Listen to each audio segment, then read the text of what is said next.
I'm just like you. My mind can be my worst enemy.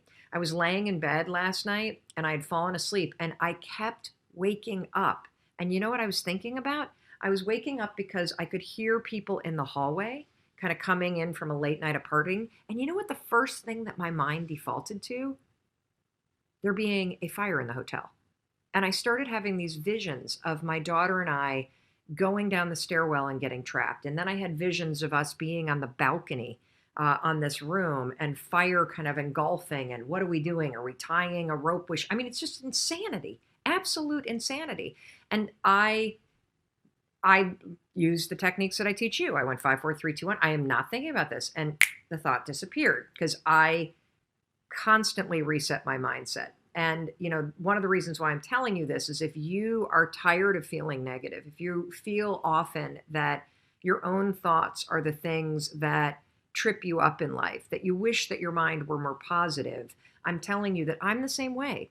Just because I teach this stuff, just because I study this, just because I do what I do for a living, doesn't make me immune to what it means to be human. And what it means to be human is that your brain and your body want you to survive. Your brain and your body remember situations that scare the daylights out of you. Your brain and your body try to talk you out of anything that makes you feel risky. And your brain, given that it has been trained by situations in the past, and given that you allow it to worry all the time, you have a habit of doing it, if you're not careful and you're not deliberate, your brain will default to scary crap like mine was last night. That doesn't mean you're broken.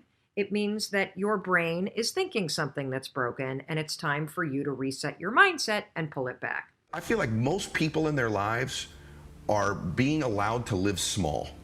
You're allowed to live a small life. Everyone around you would like you to live small. Just do this. You're good at that. Man, take it easy. Chill. When's enough enough? Like, come on, brother. You know where we all these messages you get is basically saying, hey, man, live small. Yeah. Life's not a big deal. Live small, enjoy it, chill, smoke a little weed, do whatever you want, right? Like, it's just this get by thing in life.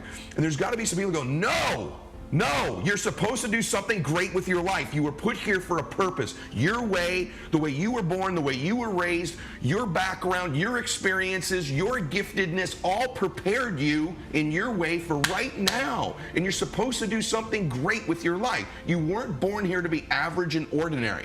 And there's all this messaging that you're average and ordinary, and you're average and ordinary because you belong there, and it's probably someone else's fault you're average and ordinary too. And I'm like, no, it's your life. You're in control. It's no one else's fault, and you're supposed to do something magnificent.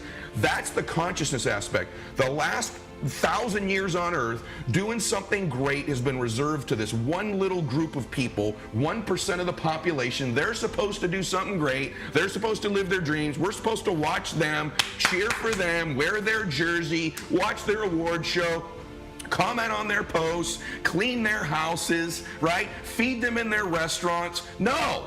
The fact of the matter is, you can do those things. You can change your life. And I'm sick and tired of this hero worship. You live small, cheer for everybody else who lives big. No, if you're a school teacher, be the best damn school teacher. Change the world by those little lives you're affecting. If you're on social media, change the world. Play big. You will never do it wrong if your decision is to do the bigger thing than the smaller thing. That's what I would tell you. Stop playing small. Stop thinking small, and don't let anybody tell you should be small. Your mind has the ultimate tactical advantage over you. It knows what scars you. It knows your fears. It knows your insecurities, and it protects you. Which is why I talked about the 40% rule in my book. The 40% rule is all about the brain has the tactical advantage over you. It knows, and it keeps you away from all that.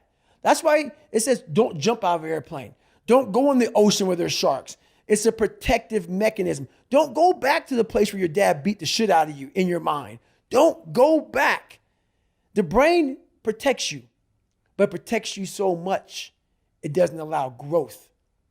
So the brain is an amazing thing, but the brain controls you.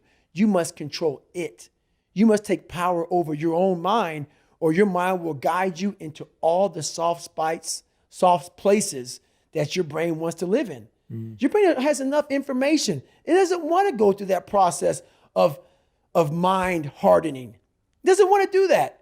I got to remember what time I got to be here, what time I got to be there. This is where I want to stay. I'm peaceful. It wants to stay very peaceful and away from scarring.